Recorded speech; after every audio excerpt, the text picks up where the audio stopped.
أحبك يا رسول الله حبا 5 minutes. يقربني إلى الرحمن قربا.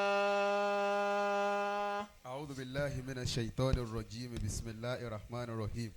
الحمد لله رب العالمين الرحمن الرحيم مالك يوم الدين. إجاشي آمين. آمين يا الله. Kí gbogbo àwọn èèkàn tí Ọlọ́run kó sí abẹ́ tẹ́ǹtì àlùbáríkà yìí.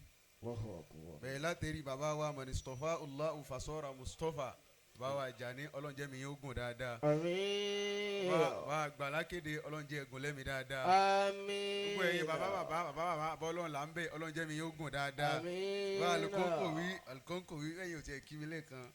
Ìyá rẹ̀ lọ jẹ́ nínú ọ̀lù fún tó bá di ọ̀túnla inshallah. Ẹ̀mí yóò gùn dáadáa. Àmín. Wọ́n á kí àwọn bàbá wa Rọ́ìd lánàá tí àfáà yìí wá bá mi pé ó ní ẹ wọnú pláyà yẹn wọ́n ní àwọn tó fẹ́ ṣe Rọ́ìd ní àtọ̀ mo wá kọ́ síbẹ̀ bí n ti fi kí yín mọ náà nù ṣàbábánì bó ló wí.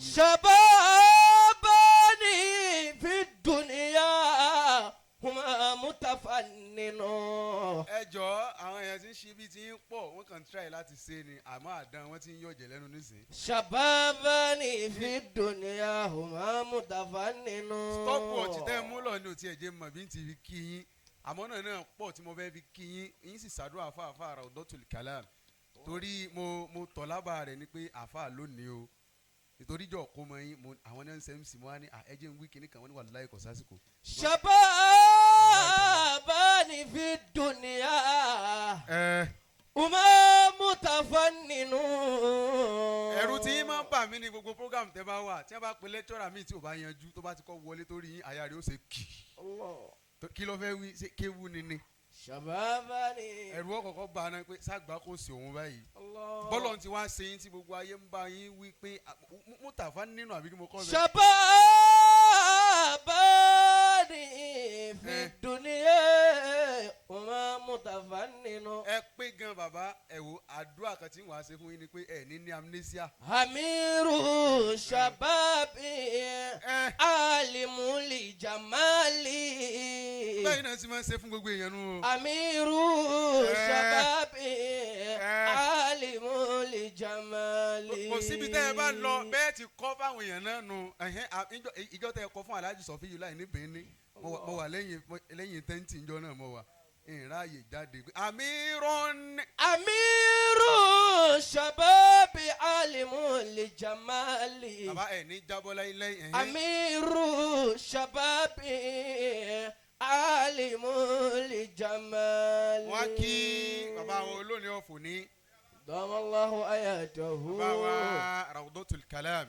damallahu ayatahu. kò sí nǹkan tí a mọ̀ tọrọ ládùúgbò àfún yín ju pé kẹ́ ẹ má jábọ́ lọ torí ẹ ti ga bẹ́ẹ̀yàn bá ti ga kò sí táyọ̀ mọ̀ fi wájú kọ́ jábọ́ náà lọ. La ilaha illallah. àwọn tàkúté táyọ̀ wà dẹ́lẹ̀ fẹ́ni tó ti ga tí ó fi jábọ́ 5 ni ẹ̀yin wàá sọ 2 nínú ẹ̀ kí n lọ lè dòkó báni torí mo fẹ́ ṣàdúrà fáwọn tó bí yín tí wọ́n bá ń bẹ ń kalẹ̀ lónìí yóò tó dùn dáadáa jù báyìí lọ gbogbo oríire tẹ́ ń ṣe lónìí tí wọ́n bá ń bẹ láyé yóò dùn àmọ́ àwọn òwò ni wọ́n máa fà yín lásọ kẹ́ ẹ jábọ́ ṣe sùúrù tẹ́yìn ọ̀wà á máa fi wọ́n wọ tẹ́ ẹ̀ ní dá wọn lóhùn tẹ́ ẹ̀ fi ní jábọ́ àwọn 5 ṣùgbọ́n nǹkan 2 afáyẹn ó ní khamsatun tajahalhum wala haraj bó ti wí ti ẹnu ó ní àwọn èèyàn 5 kan ń bẹ ẹ dákun ẹ jẹ́ máa wojú stopwatch yẹn ó ní ẹ fi wọ́n pa o bẹ́ẹ̀ ṣe ga yìí torí wọ́n fẹ́ fà yín kẹ́ ẹ jábọ́ ní abal jamali wọ́n mọ̀ fẹ́ fà yín kẹ́ ẹ jábọ́ ẹ jọ ẹyọ kan péré náà ní wàá wí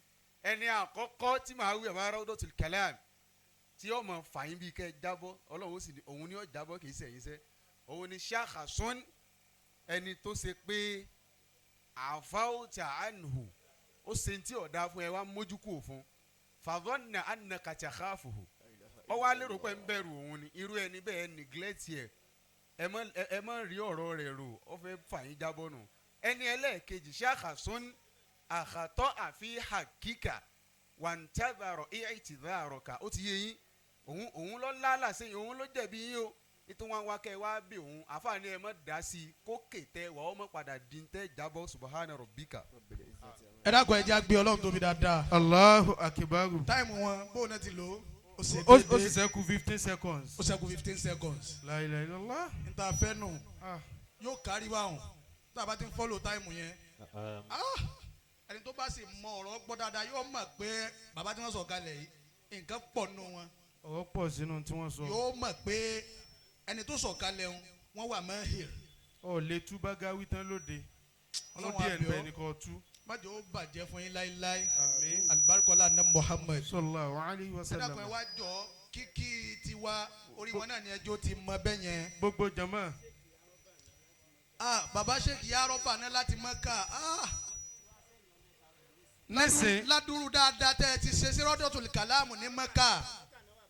Allahu akbar. Mẹ́kà náà sì tún wà wọ́n tún ti wá tún send 100,000 mi. nísìn. Raodotul Kalaam ó ti nísìn. di àwọn Ọlọ́run ò ní jẹ́ parẹ́ láíláí. àmín. tí yóò mọ̀ ní bàjẹ́ alibarikola ní Muhammad. amina. wala la ilaha illallah. wọn ò ní fi òkú yín ránṣẹ́ sílé o. alibarikola nabi. amina. ọlá pé bí Raodotul Kalaam tí wọ́n bá ń sọ̀rọ̀ èèyàn bí wọ́n ti wàláì kódó ni pé wọ́n mú fóònù wa náà ti sọ̀rọ̀ yín fún wa.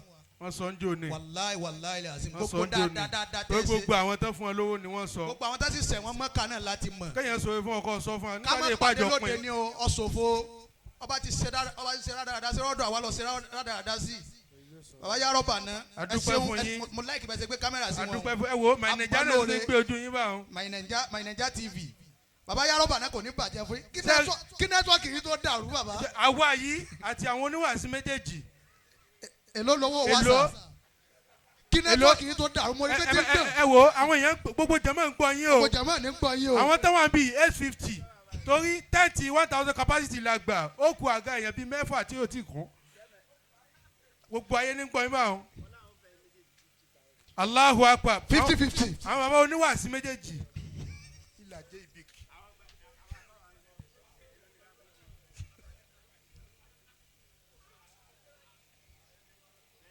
bẹ́ẹ̀ni abájọ wa sọ yẹn tán. àwọn oníwàásí ikọ̀ náà bàbá àgbà alaka. oníwàásí tí o ti hà dọ́rọ̀. kí náà sọ ń pa àwọn oníwàásí. wọn làwọn ò ṣe. wọ́n ṣe wọn. bàbá ṣé bó yẹn ti wọ̀dọ̀ ẹ̀ wá ìyá wèrè ni ẹ bọ́ bìtàn ṣé bó yẹn ti wọ̀dọ̀ ṣé káwa gbàlákà tí wọ́n báyìí náà àbáyọ̀ bá tiẹ̀ já lówó àjọ fi abú ṣe wa ni wọ́n ti sẹ́ǹdì ẹ̀ báwọn ó ti lọ báyẹn. ó sì wá rírun tábà ti ṣe mẹ́lì àwọn oníwàásí báwọn jẹ́ ibù yín náà ni ó máa lọ ẹ̀ kàbí sí kò náà gbọ́dọ̀ wọ́n ní. ẹni tó bá ti ń dà fún amẹ́lì tí ò bá ti wá ẹ máa pè wọ́n bá wọn káàná mọ̀ rí ṣe hàn. oníwàásí tí o bá ti hà dọ́rọ̀. 1 or 2 yóò ẹ tó ti bí gẹ́ẹ̀tì bẹ́ẹ̀ yẹn tábà padà sí owó oníwàásí ẹ dààmú owó tẹ̀ fi ṣe kò náà ọ̀dọ̀ oníwàásí náà ló padà ṣe kíni. ó padà lọ Padà lọ. ibi tí ń lọ yẹn náà ni ó padà lọ. ṣáàlà. ẹni tó bá ti sẹ́ǹdì owó sí báwọn tó lòun wá ẹ dákun ẹ pé a fẹ́ ṣàdúrà fún yóò tó yọ nǹkan ẹ kan. dákun gba àwọn alájà wa tí wọ́n tún wọlé la kí